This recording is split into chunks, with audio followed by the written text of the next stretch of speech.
Hi, everybody. Welcome. I'm Barry Kostrinsky. This is Artist Talk on Art. This is our 29th Monday virtual open studio. This is our response to COVID.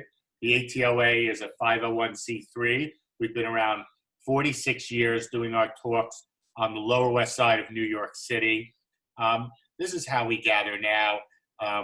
It's been a great experience. Also, it's obviously terrible not being together, but this is how we've responded. I want to thank everybody who comes regularly and the new faces that are here. We go through a very informal sort of round robin of whoever would like to present and talks about their art. You'll see everybody shares freely and responds. We tend to be, as I like to say, the opposite of the college crit. We're all very helpful and supportive of each other. A few things to mention. Anybody who has presented at any time at all at anything in the ATOA, you're welcome to join on a segment of our website where we're offering sales of your art. You send one image to me. You can check our website from my email address, and it's a 70-30 split where the artist gets 70% and the ATOA takes 30%. So that's the way. I mean, if you talk tonight and present for 5 or 10 minutes, you're eligible. We are a 501c3. These talks are free. If you'd like to contribute, you can find the information on atoanyc.org. I want to thank Wendy and other people, Eloisa, I think Peg, anyone who's contributed, thank you very much. And yes, I'll be picking up the mail soon, Wendy. One special announcement, I want to welcome Fran Beeler to the board of the ATOA. Board member. And has been very helpful, very friendly. And last night we had our monthly board meetings and she was unanimously voted in. I sort of wanted to surprise you by telling you live, get that smile. And that's exciting. Yeah, it is. Yeah, a round of applause. Thank you. Very nice. Hi, Effie. Nice to see you. Hi. Hi. So nice to see a group. I'm going to jump right in. Mark, why don't we start with you? You're a new face. Is that cool? Yeah, cool. Can you hear me? I can. Let me express one thing. If you want to talk on the phone to somebody else, do mute yourself. We've had a couple incidents where people, talk really quietly. It's not quiet. Your microphones are very sensitive. I don't mute anyone. But listen. Yeah, so I'll mute that. So just when you have cross conversations, you'll notice I may mute you. So just be conscious. The Zoom picks up. You have several views. You have gallery view. You can pin the person speaking. Screen sharing is easy to show your art. Anything and everything works. You'll find we're an easy group. Mark, yes? How are you? I'm on my computer today. So to share from my computer, when I hit share screen?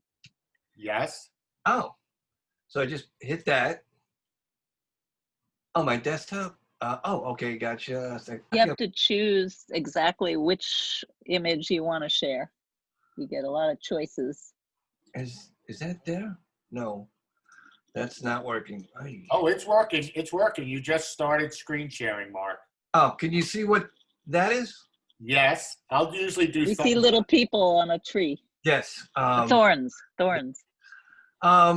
So I'm a digital artist. I also do watercolors, but the era of COVID. So generally, I would go to the city or whatever, and I go out and I would take photographs. And I was a big lover of Rauschenberg, of improv, because I would see things that was so far better than my own imagination. I would just go through it. So now in COVID, I'm like kind of stuck here, and but I do have these libraries. So I've been like just going through the past and like, cause I'm like going crazy. I love photography. I love seeing every day, and it's very inventive. It's like it's just because what goes on in the street is so much better than anything I could ever make up.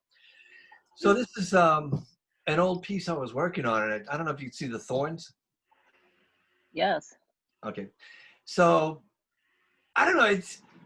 I'm a surrealist. I'm not even sure what they mean half the time, but I really, I'm going to have a couple images, but this is what I rescued today. And it's just these people and maybe like looking for love in all the wrong places or whatever. We have this thorn and, it's like, there's no rose and they're stuck on the thistles, whatever. I'm sorry, Mark, but this just seems like such a picture of where we are at right now. We're all stuck on those thorns. It's like I'm not sure I can explain them per se, but I'm definitely I did this one today, and I'm like, oh wow! And I did a couple. It was a nice day. God bless. I was really stuck and Michael Kraz. I called him up, and he reminded me about this meeting. And another one, and I was able, I miss artists so much. I miss talking about art. I mean, I always make it, but it's like, give me a break after a while. I've had enough. And it was a very nice online meeting. And then someone was saying before about, when you're in a gallery, you're forced to perform and sell. And it's like, because if you don't, basically, you're not going to be invited back. And I definitely feel that. And it's like, it's a horrible way to operate. This is another one. This relates more to tomorrow. I just love all these. Can you see the clocks? Yes. Okay. Clocks in a box. The time has come. I've waited 4 years for tomorrow to come, and hopefully it will come the way I would love it to come. And I just love all these old-fashioned timepieces just stacked in a perfect box, like, this it's a predictable thing. All the faces have different times. Michael, I will say one of the common themes in the zeitgeist of the art world is showing time and time changes. Yeah. So you're dead on by showing clocks with different times. And to your point, you don't necessarily have to be able to explain your art, but like you do, you're sharing about what you're doing. I think, as we were talking about earlier, the art stands on its own and you share whatever it is. You don't necessarily have to understand it all. You're an image maker. That's the way I look at it. Thank you. Well, I get a little, because I hate people who put something out there and they just, it just, I think if it has maybe a story behind it, it becomes much more richer for the viewer. And it helps them and go, oh, okay. And their views are totally valid. I don't know. So this is actually an older piece, but I'm like, oh wow, I didn't remember making it. And I think this is the floor of the Brooklyn Museum, yes. And which is great floor. I believe it had old tables. I had to like clean it up. It was a pain in the ass.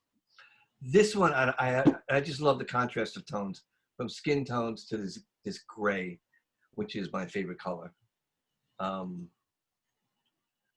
I use myself a lot, not a lot. I had this whole theme about capitalism because I used to work in advertising in Manhattan and PR firms, and saw what they could do very silently, and it's very underhanded. And so, and a lot of people maybe aren't aware of it. So I love doing this character, who's me, and it's just very silly. See what else I got here. This one I made today. I love Manhattan. But believe it or not, it's like one of the hardest things to photograph. And I love this image because it's basically day.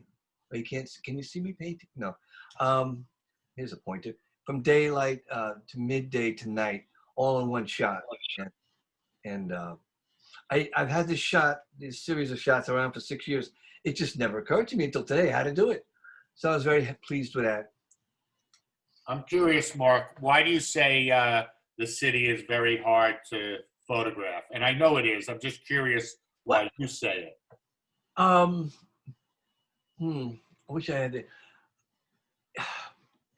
If you can see this lower half here in the foreground, if you shoot it in the daytime on a cloudy day, that's exactly what it looks like. And the whole thing would just be this, like, it looks pinkish or reddish, and it's just very monotone, and it's kind of boring. It probably looks better in a black and white. And then I absolutely adore Manhattan at night. It's this thing in the upper, in the rear. But what I realized is, like, if I cut them along the avenues, I can splice these 3 different images in and show this incredibly robust and complicated city in a very easy way. And I was very happy with this image. I've never saw it until today, and it was just like, you know, I got past this wall, because it's like whatever picture I take of Manhattan, it just never relates how I feel about it. And I have such a deep feeling about Manhattan, and it's very tough. So this one actually satisfied it in terms of what I like doing. Another one with clocks. Let me blow it up. I don't know if that's. Let me get this out of here. Probably make it bigger. There we go. Is it getting bigger for you? There it is. Yeah, it did. With clocks, and I just kind of relates to tomorrow, but in general, I mean, all times. I try to make it all times, not specifically to, you know, specific events in the news. Although, you know, it could work for that, but really for all times. And these different clocks, how we have different clocks within our lives, and they're buried. They're not just, you know, there. They're like sticking in the sand. You know, it's funny. Dali would do a lot of it. I think I have one Dali book. I don't even know if I opened it. I kind of hate when people say, you know, oh, it's very Dali. Yes, I love Dali growing up, no doubt. But it's not like I think about it. I just, you know, it's sad. It's like, if I do a clock, people think Dali, you know, because he has this amazing clock. Clocks are amazing for all of us, and so I love that as it's a great symbol. So what else I got? Am I going too long? No, you're fine. Certainly, Dali is associated with clocks and in some way owns it, but that doesn't mean an artist can't use it. And he's not drawing from Dali. You're drawing from the reference to time. I like to say you're going sort of to the root or the cloud of art, as opposed to Dali, who went to the cloud. So what you'll find is a lot of things artists do, other artists have done. It doesn't mean you're referring to the other artist, but think of it more like you're a cousin to the other artist. That's the way I see it. But I also feel like, you know, why not refer to other artists? That's so accepted today anyway, you know, to do that. And like, I get the nod to Dali, but it's not Dali. It's definitely you. It's different. But I like seeing that surrealist twist to it. So I don't mind that at all. Thank you. But, and also, I feel that it's like music. I mean, you have to copy who went before you. How could you not copy what went before you? So everything is what went before. There's nothing new, as everybody knows. It's all familiar information that came from before. And what else can you do? I don't know if you can invent something, but what you're putting together is an invention. But the images were there already, always. Well, a symbol, a clock. He Right. can't own a clock. I mean, he did an amazing clock. That's that. Yeah, of course, it's Dali. Great, it's Dali. Yeah, you saw him, so you understood Dali. What's wrong with that? I the same thing in music. When people say, "Oh, that sounds like Ella Fitzgerald or Billie Holiday," so what? Yeah, they're dead. So this one, I like this one because I try to make to invent, you know, to not to trailblaze, which is very dangerous, to not just you know, do what's done before, to take it to a new place. I like this one. This is lotuses, and they're all, you can see, like, it starts, you know, do the mouse. That's like one, and you just keep on building them and building them, and I'm sure you can see the face. I'm kind of happy with that one. I hate to make another reference, but are you a fan of MC Escher? Of course. It's there. I mean, I love that. I think it was my first art book. I was 14, and I swear to God, I got high just like on those stairs. I mean, I thought it was marvelous. He definitely, I probably have more Escher in me than Dali, but it all melts together. I also love Michelangelo. I mean, it's there. But your bullseye is Man Ray. But my what? Your bullseye, where there's the very center of the picture, is Man Ray's lips. Oh, see, there you go. Yeah, Man Ray's got. But I'll just continue here. See what we got. No, not that. I guess what? Yeah, we're done. We're done. That's good. Very nice. Thank Very you. nice. I'll open it up to questions or comments. You know how we do it here. You know, even just saying, wow, great presentation, and feel free to use the chat as well. I'll just say it. Very nice work. You're picking up on some of what Lawrence Wheatman has done and we've seen. And, you know, there's a sense of play in this work, sense of happiness. And I think, you know, trying to push limits and, you know, find your own way of expressing, you know, combining what you see with digital, you know, that's a very contemporary thought. Very nice work. Thank you. Yeah. Mark, first of all, I'm glad you found the Zoom. Mark? Yes, it's a great room, by the way. I'm sorry I haven't been around. I couldn't get my phone working, so I can do it on my computer. So now I'm good. Okay. By the way, you should, in the chat room, put down your Instagram handle, because everybody should see some of Mark's, when they have time to see some of Mark's videos. He puts it together with music. They are spectacular. Well, thank you.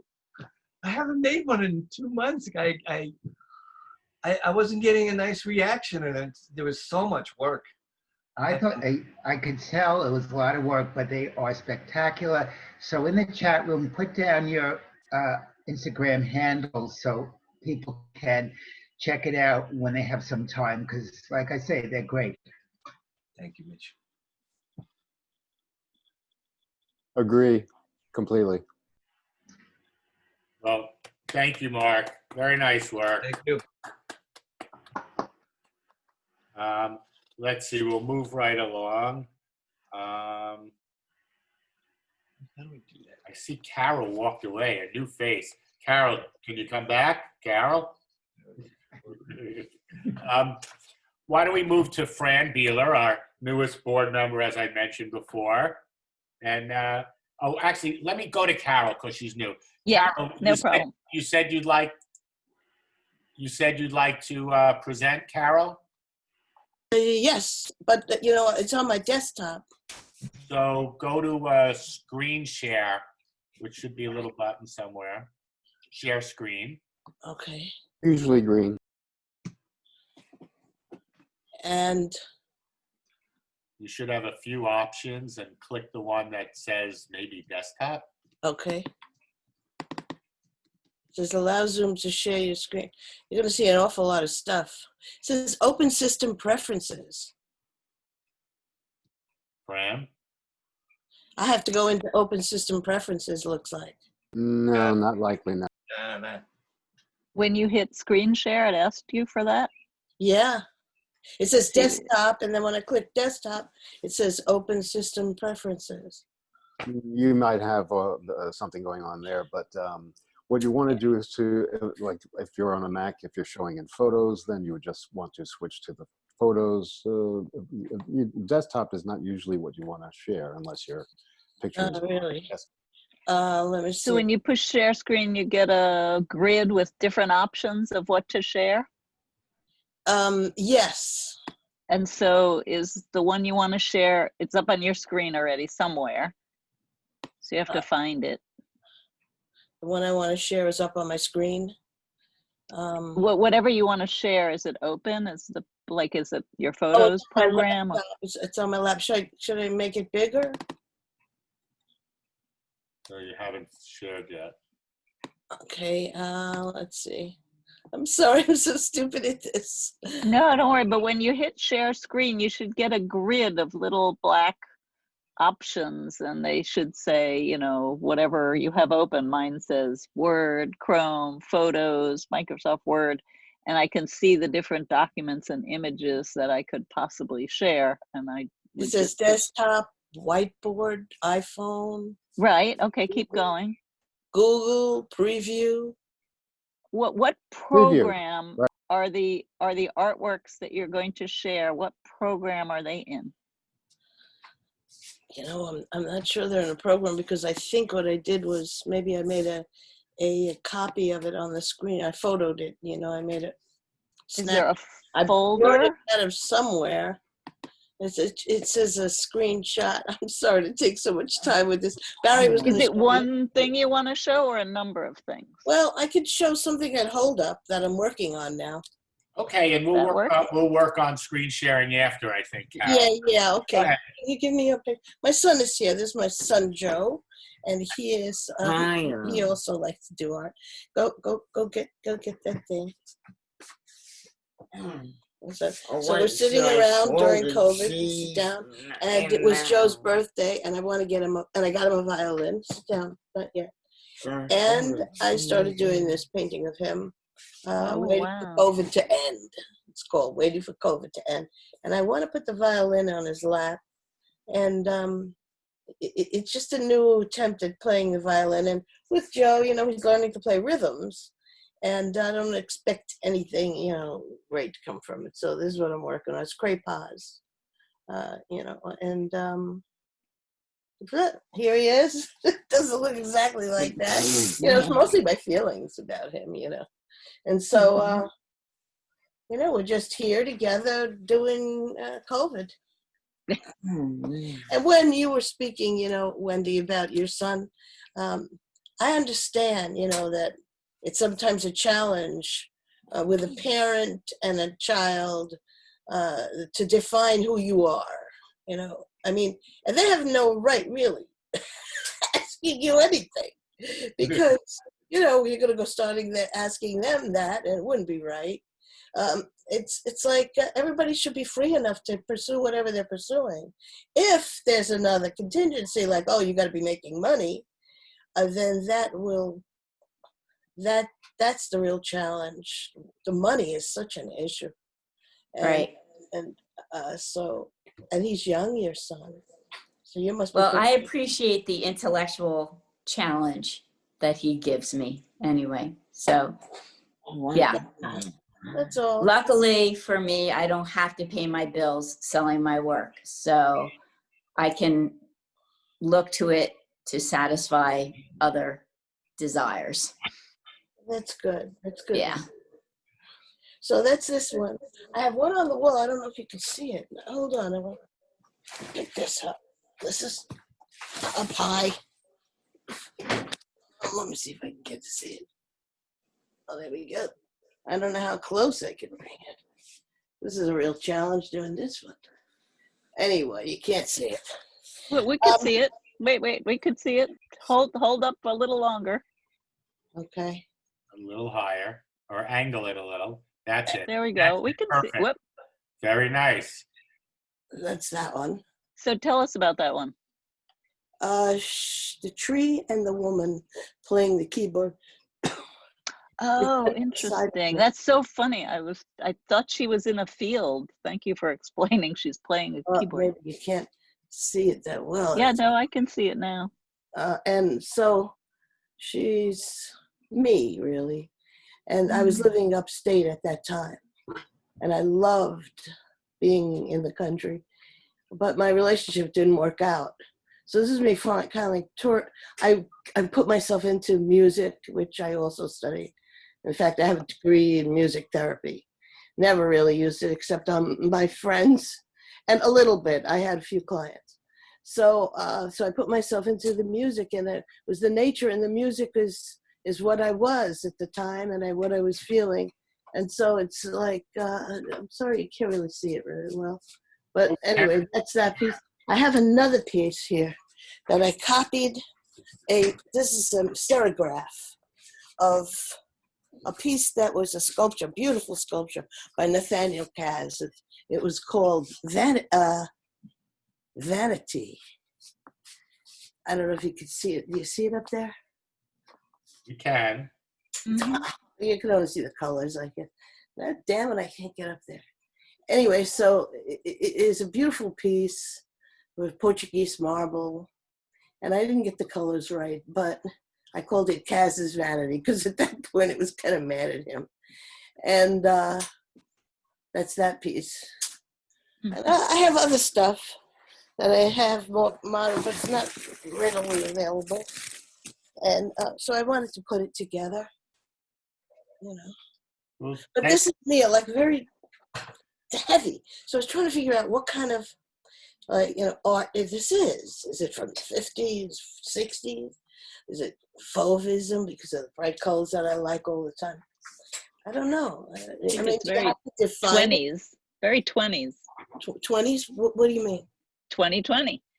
2020. Yeah, I mean, it's very now. It's Okay. interesting because there was another artist, very prolific artist. What was his name, Barry? Who had many pieces, but this reminds me. Do you know who I'm thinking of? Yeah, you're talking about, Yeah, he's an outsider artist. exactly. Yeah, and he was a photographer who actually switched to painting. Right. His name will come to me. He's on my Stephen Hirsch. Yeah. Hirsch. Yes. Yeah. Yeah. I would say you're in the vogue of an outsider artist. Outsider? Yes. Oh. Yeah. Okay. Let me open it up to questions, Carol, or thoughts. Anybody? I think there's a lot of feeling in that picture, and I think you should continue. You were going to put the violin in, right? Yeah. Yeah, and I see your connection to music, so that's came Yeah. through in the other piece as well. So that'll be really interesting to see where that takes you. Yeah. Thank you. Yeah. A lot of my stuff is with music. And it does really feel like you captured the essence of your son. It feels like that. Mm-hmm. Well, as a matter of fact, I have to get up in a few minutes. I'm cooking something for him. I'm sorry, I didn't really plan for this meeting tonight, but I'm glad I made it. And I just have to put it in a pot, pour it out, and give it to him. All right, pass it around to all of us. Thank you, Carol. Thank you. Very nice. Thank you. Very nice. Thank you all. Thank Thank And- you. We'll move on to Fran, our newest board member. Should I just say that 10 times? Looks like you got some help. Yeah. Yeah. Thank you so much. Yeah. So first, let me thank you and the board for your unanimous support, and look forward to meeting the rest of the gang. I know half the board already, but it'll be good. So some of you have already seen my some of my self-portrait a day drawings. That's the project that I'm working on this year. And I had, of course, no idea what this year would be like when I started doing a self-portrait day. It's been a kind of an interesting, weird, and relevant sort of project to do. Very self-reflexive, very certainly a lot of feelings coming up, and all this political roller coaster on top of the pandemic roller coaster. But my exciting news is that I'm actually going to have a solo show of those works in January at the El Barrio Art Space. So I'm really excited about that. Congratulations. Thank you. Thank you. So I've shared them here before, but it's been a while, so I have a lot more of them. I have over 300 drawings. I promise I won't show you all of them, but I will bring them up and we'll go through and I'll focus on some of them. So here is, let's see if I do this. Well, yeah, I should be able to manipulate it. Okay. So this is the very beginning of the year.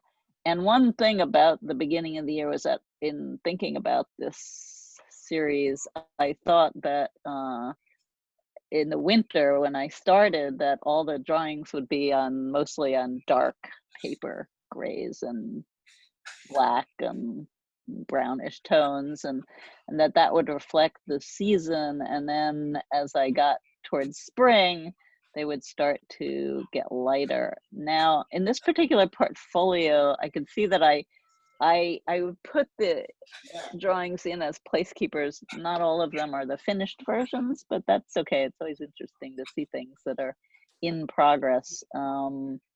I also just started an Instagram page last month to put them all, so I'm slowly uploading them into there. This is getting to be right before COVID. This is in February. We went to New Orleans for a family wedding, and I'm really glad we went traveling before we couldn't travel anymore. It was really great. Fran, Particular one. Fran, can you blow up 8245? 8245. Yes. Yeah. Okay. Cut. Yeah, I love it. It looks like a woodcut, right? Yeah. It's actually white pencil on black paper, and I wanted it to look like a woodcut, so I'm glad that it does. So this is a slightly unfinished version, but so this came from this trip to New Orleans. We were in that boat on the bayou back in February. Hard to believe. Visually, there's some power when you balance the positive and the negative so that they're almost in equal amounts. So they sort of pull back and forth as opposed to being light dominated or dark dominated. And you've got that play going on. You do have a left to right switch, sort of very important, the highlights on the figures in the boat, but certainly the strong whites on the left and the darks on the right. It's a good trick to sort of play both somewhat evenly. You know, it's just a possible tool, but it definitely caught my eye. And I think the unfinished nature in drawings or artwork is sometimes an advantage. You know, it shows development, thought, and progression, just like the clocks show changes of time. This shows the artist's hand and thought through time. So I think a very successful work, and sort of important that the figure on the right, far right in the boat, has more white on him. That's very important for the sort of eye play that goes on. Right. Are you working from photographs? Yes. Well, a combination of photographs and a mirror, but this is obviously from a photograph. That this is me, the central figure in the boat. So right. There's a cord behind there. Hold on, there's a lot of great stuff in here. There's a lot of drawings. I know. I love the palette. I love the simplicity. I find color very hard to use. So I believe it, a lot of times when I'm starting, I actually start in grayscale, and then throw it later. That's a very Escher one, 1250. 1250. Yes, that is an Escher-like one. I love. Yeah. I love your palette. Thank you. It's just. Thank you. I like doing hands. Me too. But it does. It's like you're having a lot of fun. I love it. Yeah, I like trying all different things. So here are some reflections. There's a lot of throughout the series of reflections. This was from the balcony in the Whitney, looking into one of the panes of glass inside. And that one is me on my city bike, reflected in the window of a restaurant.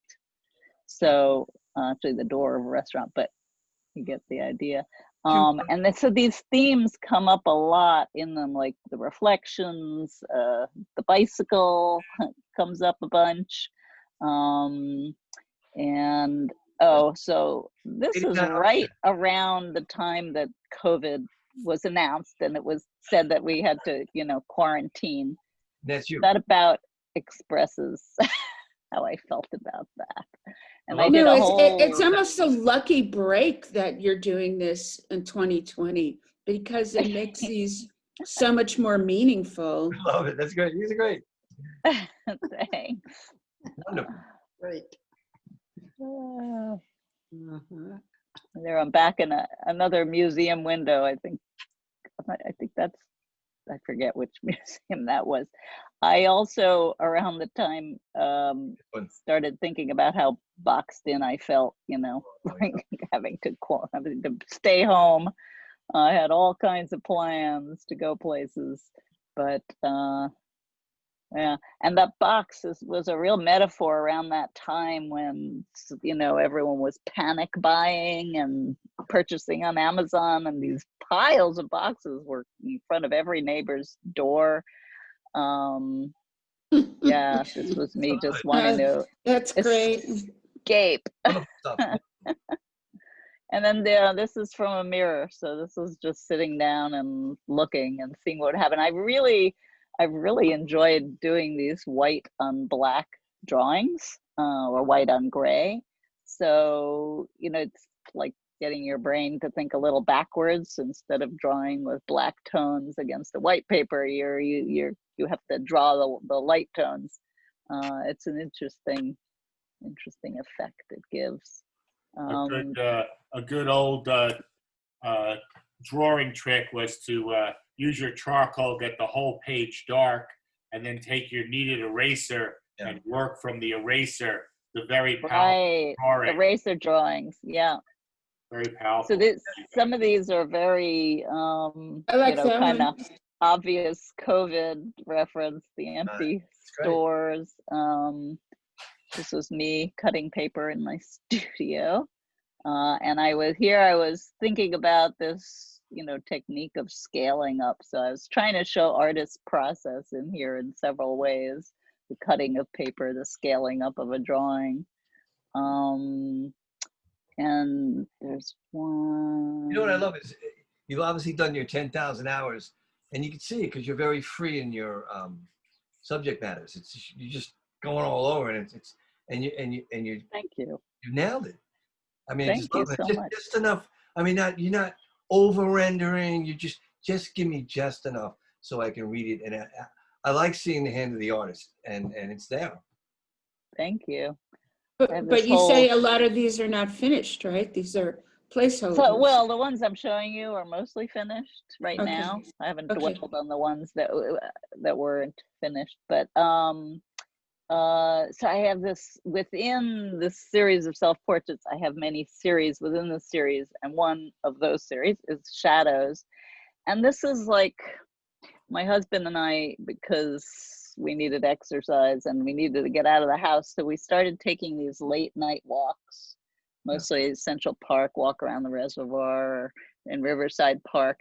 And I started noticing these shadows, and I just love the way the shadow, you know, falls in the landscape. But to me, it became a metaphor for humanity. I mean, during this COVID time, right, pollution has lifted because we're not as active, and the planet is like having a chance to heal. And I thought about this kind of shadow that humans cast on their environment and on each other and on the world. And so I was thinking about all those different aspects of shadows. I was also feeling a little bit like a shadow of myself being limited in some ways. It's great. What? It's so elegant. I just love the, you know, a single color. This looks like just black on white. It is, but it's all there. All these. I mean, I'm there. You know, it's great. Thank you so much. Thank you. Yeah, I really related to your city scenes. I also love the city and drawing the city. So, yeah, and I did a whole bunch of them. There's the Central Park. You can see lots of shadows. Here's people. Remember when everyone used to clap out the window at 7? Yeah, yes, the doctors. Yeah. And then I have this one. I have a whole map. In a way, do you consider yourself documenting your times? I do. I really do with these. I meant to click on this one. The bunny rabbit. I like the bunny rabbit. Yeah. It's a cat, but whatever. Oh, and my pussy hat. That's you? That's me. Oh, who else? You're like 12. That's great. Yeah. But, you know, masks. I started thinking about all the different ways we wonderful. cover our faces. Very nice. Thank you. That's a series. There you go. Very nice. Let me open it up to questions. And I will say you've just inspired me to want to go ahead and do some more portraits, self-portraits. I'm just going to keep scrolling through while Isn't you all it? talk so you can get an idea of how many 366 is. There are actually only 300, what is today, 7 or something. Oh, But so you do one a you day? can see one a day. Very good. One a day. I don't know if But- anyone's a Patti Smith fan, but I based this one on one of her album covers. I think Leah Poller wanted to say something. Yeah, Fran, Yes. you've got an upcoming show where you are going to be exhibiting every one of them, which is like a miracle beyond miracles. It really is. I've been working on a series for 15 years. It's a sculptured series, and it's really hard to get any institution to be willing to show the whole series. Right. How, I mean, would you consider at a later date only showing parts of this or selling off parts of it?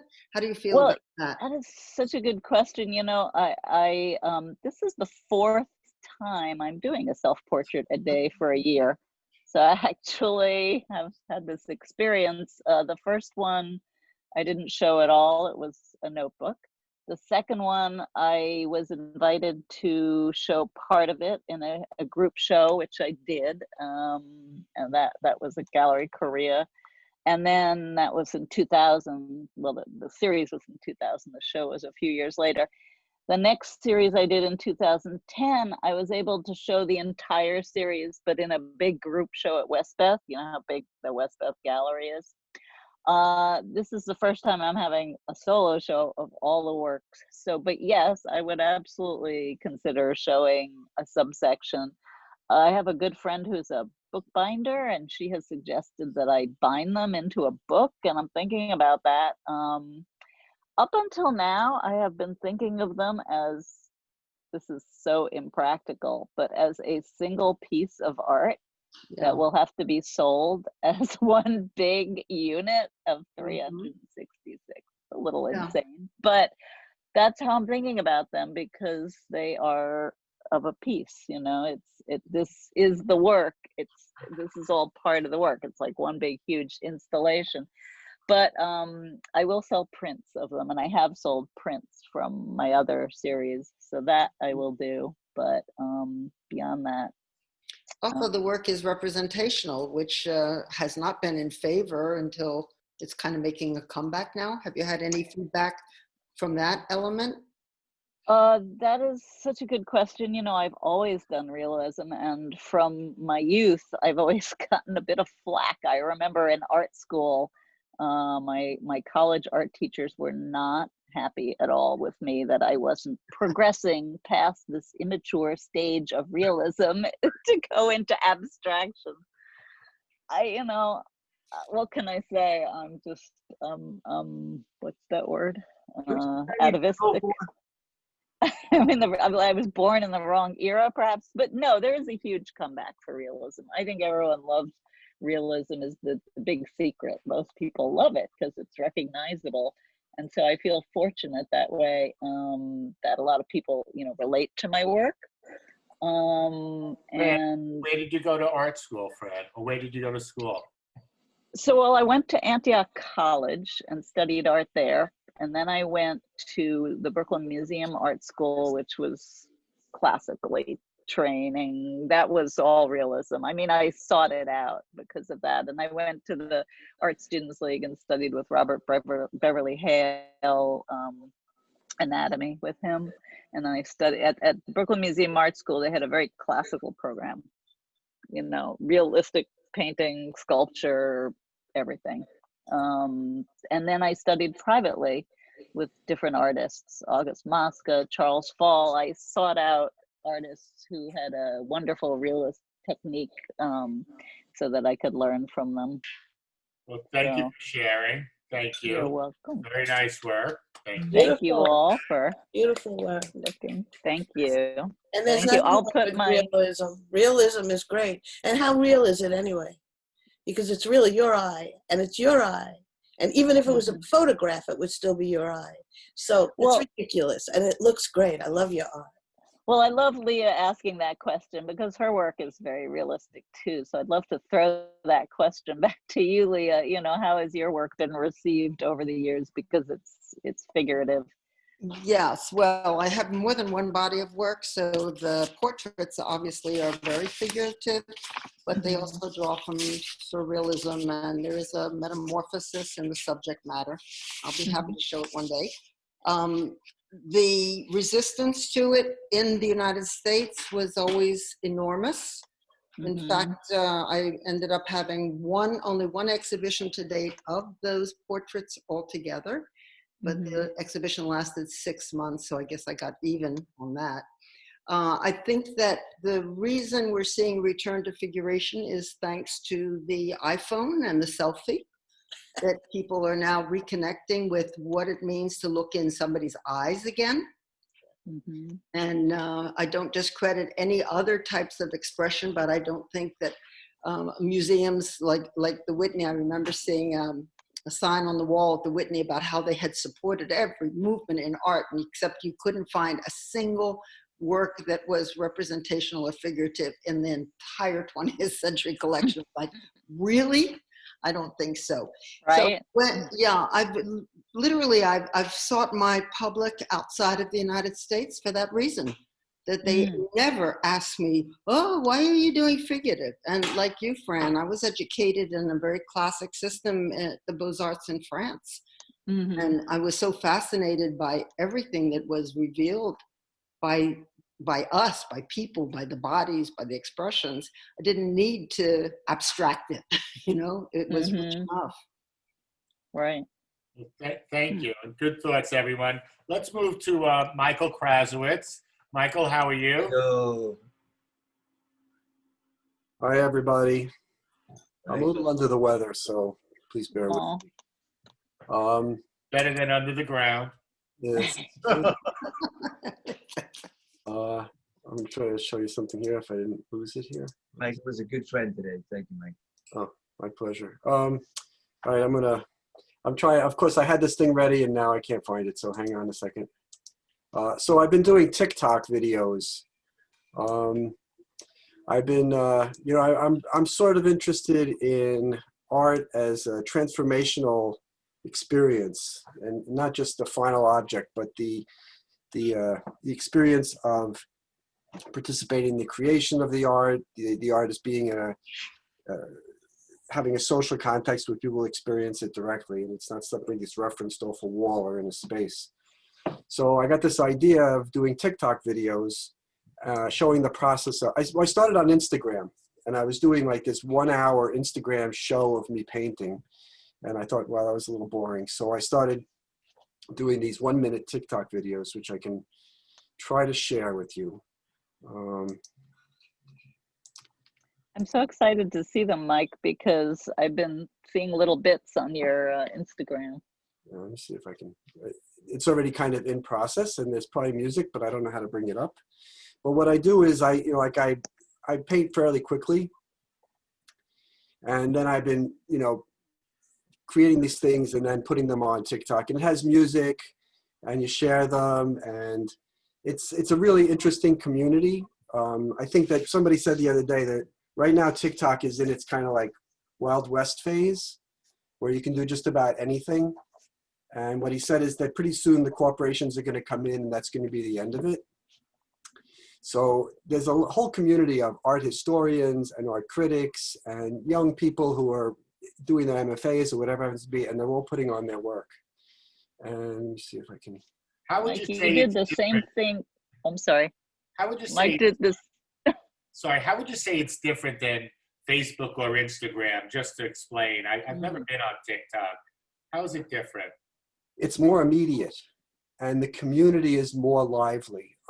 There's one young woman that's put on her videos, and she said, show me your process video. And then somebody else is showing their process video. So now this became a meme kind of, where people are showing the different stages. I don't know if it's something I saw or it just happened to come on at the same time as they were doing it. But it's this like little vocabulary. So everybody's doing it and they're all sharing with each other. So they're creating a new kind of community, which I think has got a tremendous amount of promise. It's real challenging for me. And, you know, I was just watching Olafur Olafsson. I'm going to go screw up his name. He was talking, and, you know, he said it's not just the, you know, not just the piece of art, but it's the way people experience the piece of art. And they're in the space and they're experiencing the waterfall, and that becomes part of it. And then Christo is, you know, this whole thing is interesting to me because it's not just the object anymore. It's the conversation about the creative process. And I guess maybe it's a point in my life where I'm really interested in kind of transform, not so much, I don't know if my work is that important, but I think that what's important is the process of discovery. And that's what I'm trying to share in general. I mean, I think my work is interesting, but I also think that the process is really interesting.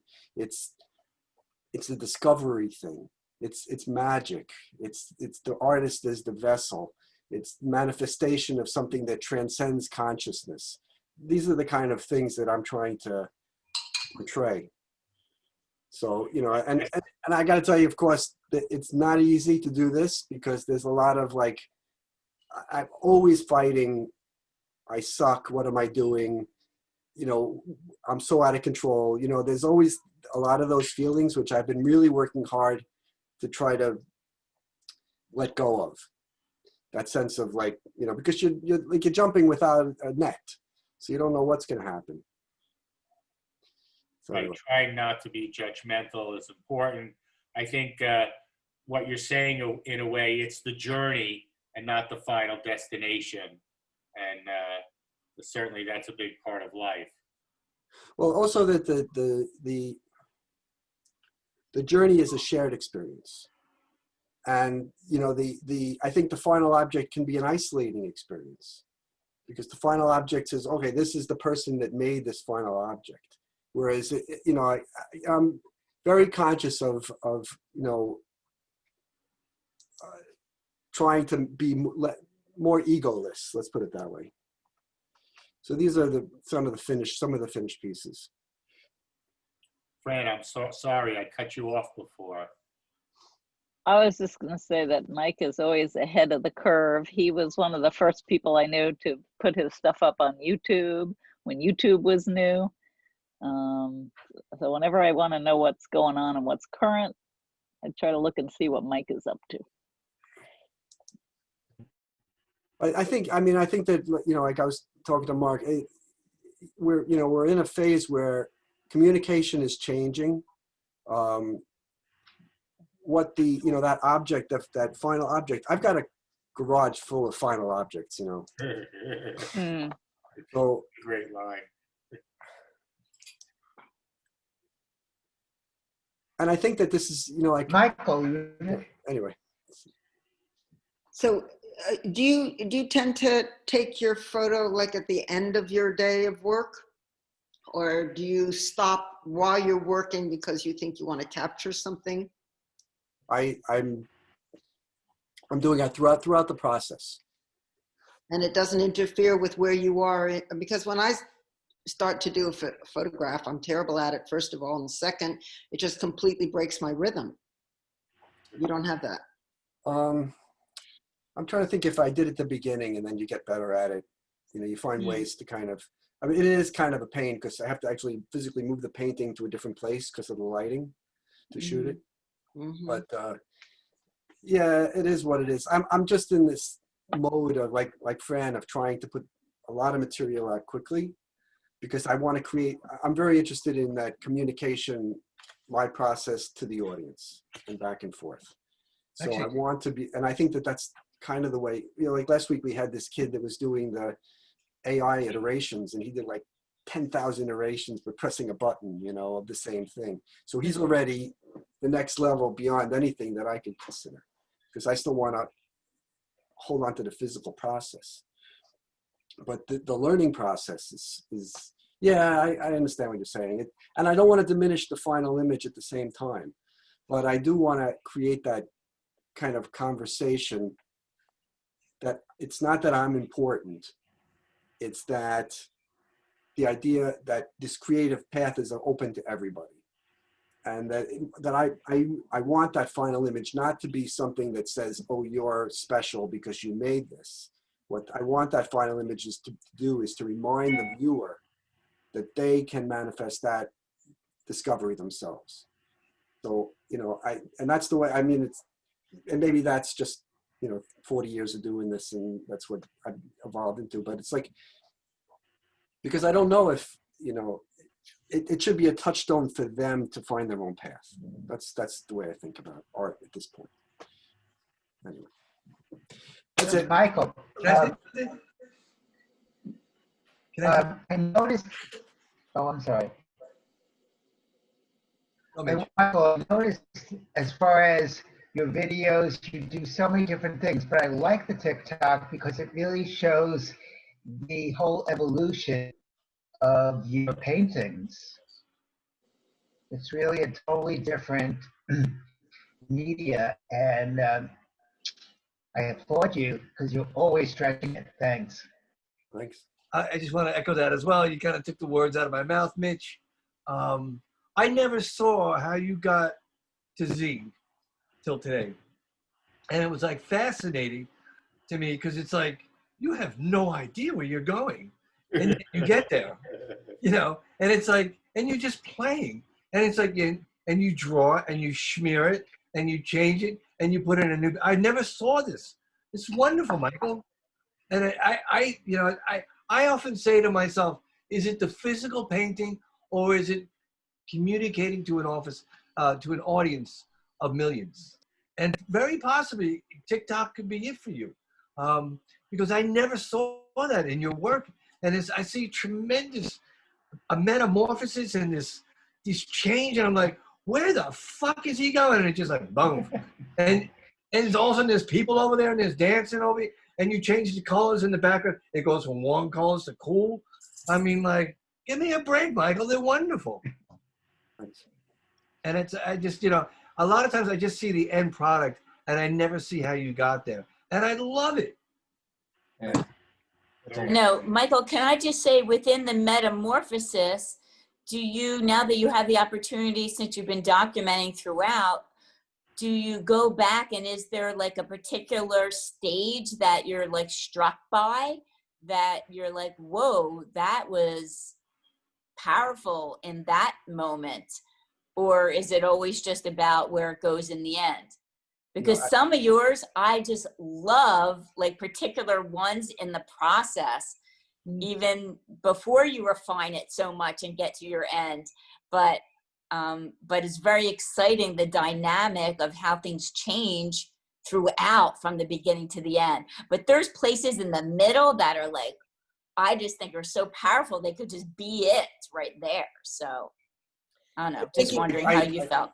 I'm sorry, I agree with you. There's a lot of times where I'll look at them and I go, you should have left it alone. Okay. And I think it's interesting, you know, again, I think a lot of it's a lot about when I'm doing it, it's my headspace. And there's a lot of, I'm working, it's a work in progress, because you're right. There are certain times, like even I just painted over something I did last month today. And then as soon as I painted over it, I said, shit, you should have left it. You know? But well, maybe within the process then, you know how you have this idea of where you're like what the end is? Maybe you shift what the end is in the process, you know, like say, you know what, I'm just going to be stopping here now and let's start up another. And then maybe that kind of affects the dynamic somehow. I don't know, just a thought.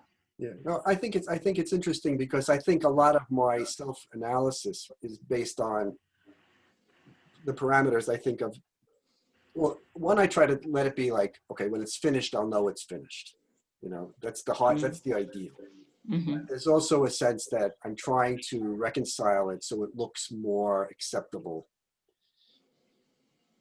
See, and that's when you're going outside of yourself and thinking about how someone else is going to judge you.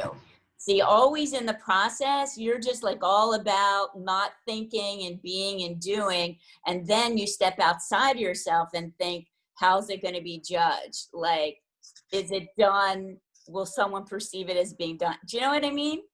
Like, I like think that. that's somewhere in the middle. Yeah, I don't know. Maybe it's also a very Dadaist idea that the end result, it isn't about that. It's about how you got there, which I thought was fascinating. And that that it comes and it goes and it's temporary and it's off to the spirits and the gods. And it's just like, and it's magical. And it's not about the actual object in itself. It's about how you got there. And it is a very digital thing. And I think it's great. I kind of wish I could do it.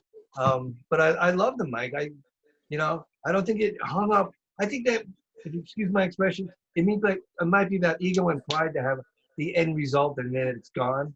But I think the very Dadaist principle of it, it's everything's temporary. Life is temporary. It's gone in an instant. But it was still there.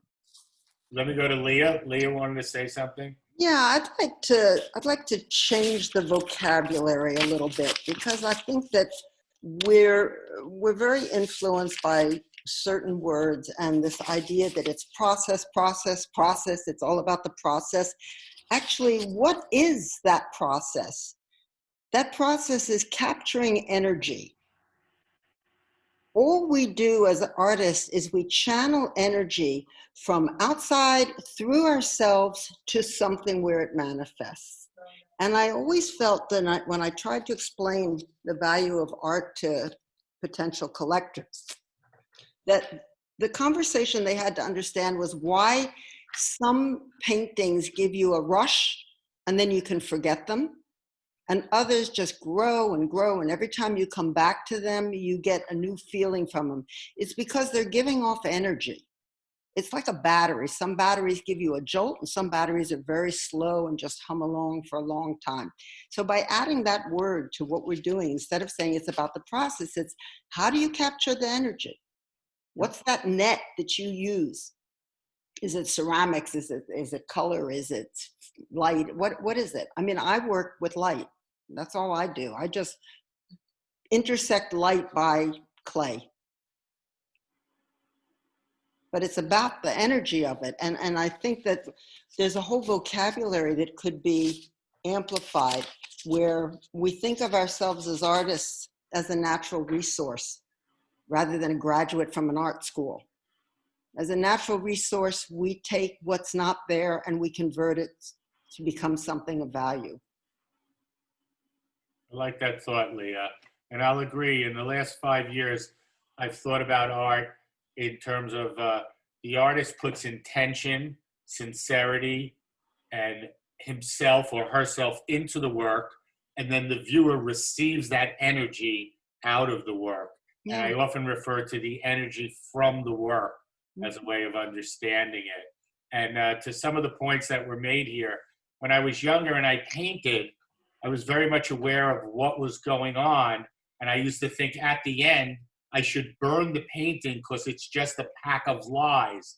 The last piece shows nothing of what happened in the trail on the way there. And I often think the things you think when you're young are like the best thoughts. It's taken me maybe 50 years to come back, or 40 years to come back to it. But that's the point about this TikTok and showing how you get there and the importance in the journey, the evolution, and often the end of the work. You know, as Mark said, he was really happy to see what you did to get there along the way. And it's much more revelatory. If you've ever watched Picasso on one of the YouTubes and seen him draw, you will learn a lot about Picasso that you don't get from the finished drawing. And you'll actually see when he's drawing and he starts to think and maybe make a mistake. And you got to be sensitive to it. So sort of revealing, and you're right, Leah, all words are very limited. We tend to harp on the same words. They become almost meaningless. And I do want to hint on another point that was made. I think it was Fran said it, how, you know, as a result of COVID, we've had less of a carbon imprint. In ways, yes, but in other ways, take a look now what's going on. Everybody's using plastic throwaways in restaurants. So we've sort of forgotten a lot of what we learned. So there's this real mix going on in COVID where, yes, if the economy goes really bad, That's good because our impact is less. But we've thrown out the box being green. Everything is one-time usage so we don't get a disease. I know I hopped around, but there were a lot of great points made tonight. There's often many sides. I do want to move forward. Beautiful presentation, Michael. You always bring a level of intellectualism and also play to the group. You know, Can I you're, say one thing before you move on? of course. Okay. It's a wonderful thing that you said, Leah, about energy. It's absolutely right. I agree. And the whole thing is valid from the beginning, the middle to the end. So why would you judge the end product? Oh, that's it. And in the middle, somebody else saw something, that's it. Because it's all it. And from the beginning, you see how your mind is, the energy of your mind is putting that stuff on the paper or whatever you're doing. And it's incredible to see that. And thank you very much. I just want to say that. Thank you. Thank you, Michael, and everyone so far. I'm just going to remind everybody, we're the ATOA, Artists Talk on Art. You guys make us what we are. You're artists talking about art. We're here every Monday. Every once in a while, we have a special presentation. You can always check our websites. We have some coming. But this has been great so far. We're going to move on to Lawrence. Effie, I want to ask you, do you feel like presenting tonight?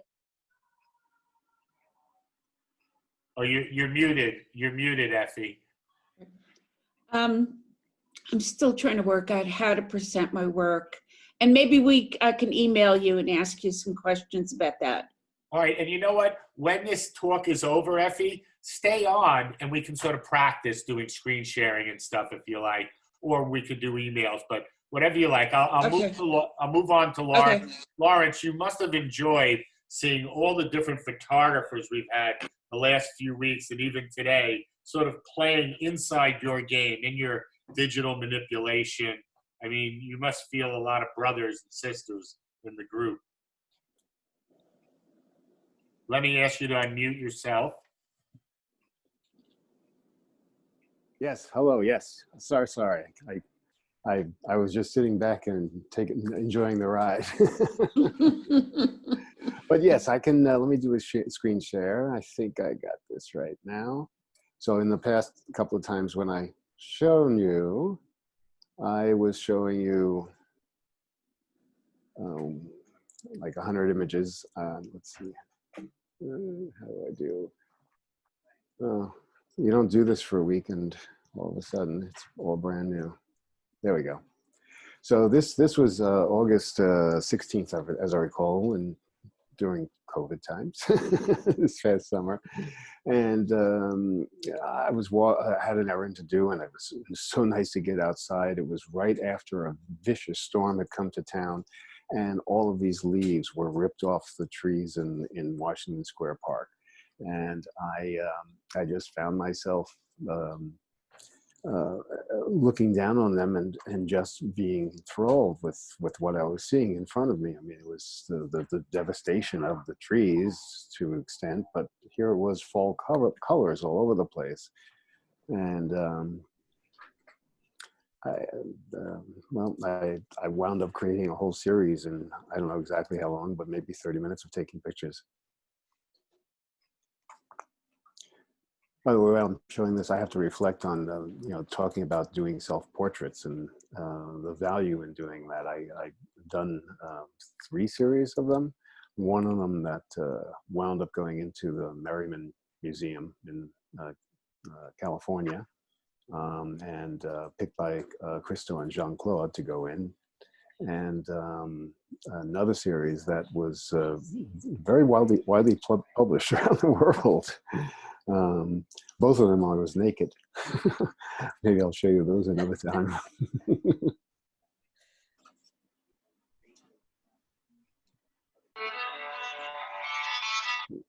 Ooh, what was that? I don't know, but I like the music with it. Yeah, let's bring that music back. That was Bach's cello concerto, my alarm, telling me that I have to go to another meeting. I'm loving these pictures, but I have to go. Great to see everybody. Thank you, Brad. Thank you. Very nice. You have great texture in the background. Yeah, I really like the way that, I mean, I don't know what was attracting me more. I mean, at first it was just the fall colors that were there, and you know, even here during a time when there shouldn't be any fall colors in mid-August, but there they were in front of me. And then the dark background that is the walkways of Washington Square Park. I've never seen tar look better. It's not tar. I think there's no. They must be some kind of brickwork, but they're octagonal. Okay. And some of these, the thing I liked the most about when I was shooting this was that because some of these leaves were really big, and on some of these, like for example, on this one, you can see half the octagon on the lower right there. You know, sort of intersecting the stem of the leaf. This one as well. I mean, they just seem so unusually large, and maybe it was just because they were flattened out. They had gotten so soaked and tossed around and made limp, and obviously bruised on their way down to the ground. In any case, I don't usually focus on one item at a time when I'm shooting, but that was the case this day. And that's all you get. Very nice. I will say, I meant to say this last time when you presented and you broke the rectangle of the photograph and you did a lot of wiggly edges. I think that really, you know, I think of all the different photographs you've seen, how few of them are outside the rectangle, and hardly any. And I think that really is a sort of breakthrough in a way.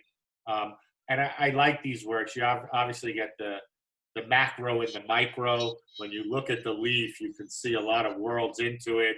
It comes to mind to say, have you ever thought of drawing into these leaves at all, into the photos? Not at all. I mean, I have I have a series from the 80s into the 90s called Touch by Brush, where I took mostly rather large black and white prints and using chemicals primarily, sometimes using tints, but mostly chemicals, mostly the toning chemicals. So sepia toning being the most famous, but there are many others, gold and silver and copper and blue toner, and et cetera, and using those independently. The sepia one is the most interesting one because it was invented back during the time before they figured out how to make photographic prints more or less permanent. At the time, they were talking turn of the century, 20th century.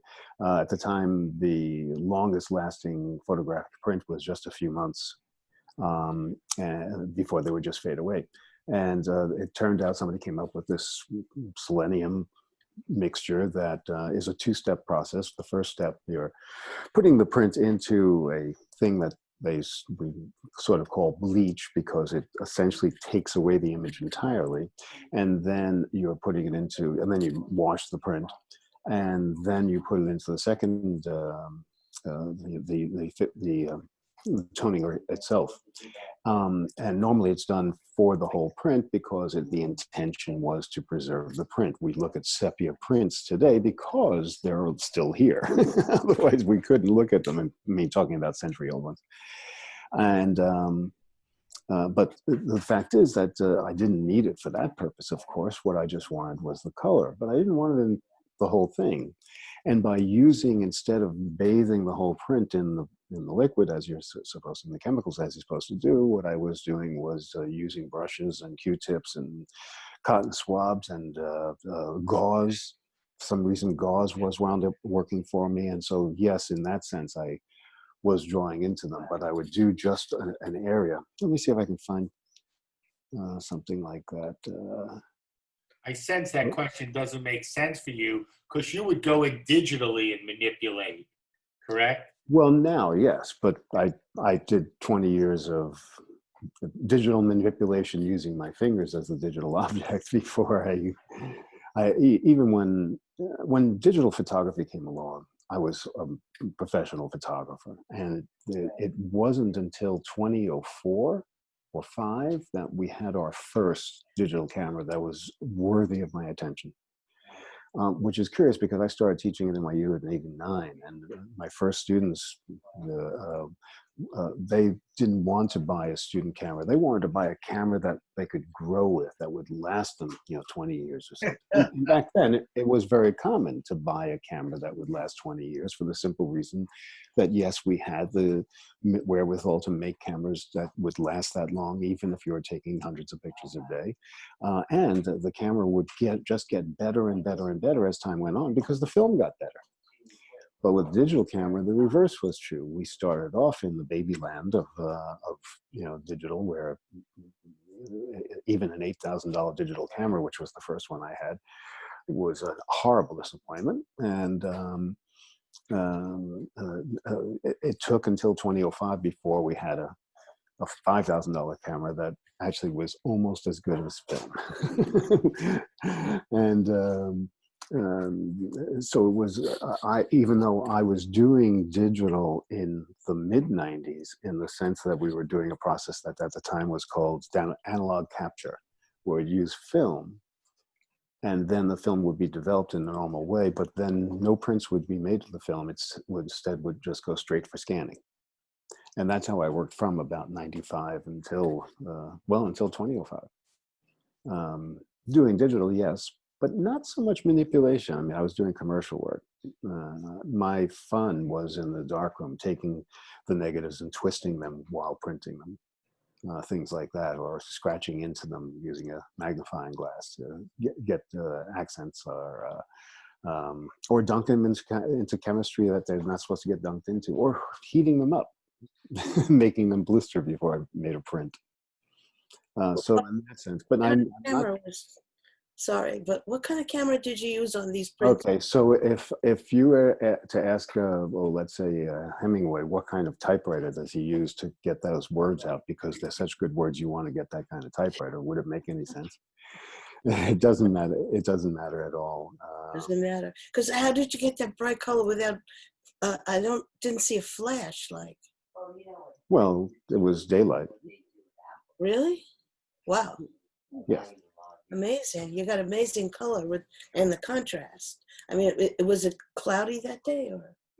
I really don't recall at this moment. I don't know. I probably was cloudy. But it's amazing that the color was so vibrant. There was a vibrancy to the light. And, with all photography, it's not the subject, it's light. It's, photography directly translated from the Latin is photo is light, graphy is drawing, light drawing. It's all about the light. The light, yeah. Amazing. Yeah, you also overcame the trap of the beautiful leaf. You've got leaves. I think they're very beautiful. I do too. I was going to say, oh, how refreshing. It's like, now you see sometimes in advertising, they have real people instead of these kind of mannequins, right? And it's the same thing. Your leaves, each one is a person. It's a real story of and by itself, as compared to, aesthetically perfected, right? Yeah, they did look like portraits. There's a great line in The Last Samurai when one of the main figures is dying, and he used to look at the cherry blossoms, searching for the perfect one, and he says, they're all perfect. And I think that's the point, that, in the imperfection, there is beauty. I want to thank you all. We're Artist Talk on Art. We have captured just about all the talks we've had on our YouTube station, Artist Talk on Art. And there's usually a description of the speakers, at least in the last 3 or 4 of them, quite a detailed description if you ever want to look us up. Our website, atoanyc.org. Thank you all. You make it happen for us. If anybody wants to stay on after to sort of work on screen sharing, I'm happy to help out. Thank you for coming. Your time is a valuable commodity. Thank you. Thank you, everybody. Thank you, Barry. Thank you. Thank you. Thank you, Barry. You're welcome. Vote. Thank you. It was Vote. wonderful. Vote, Right. vote, vote, vote, vote, vote, vote, vote, vote, vote, vote. Done, did it.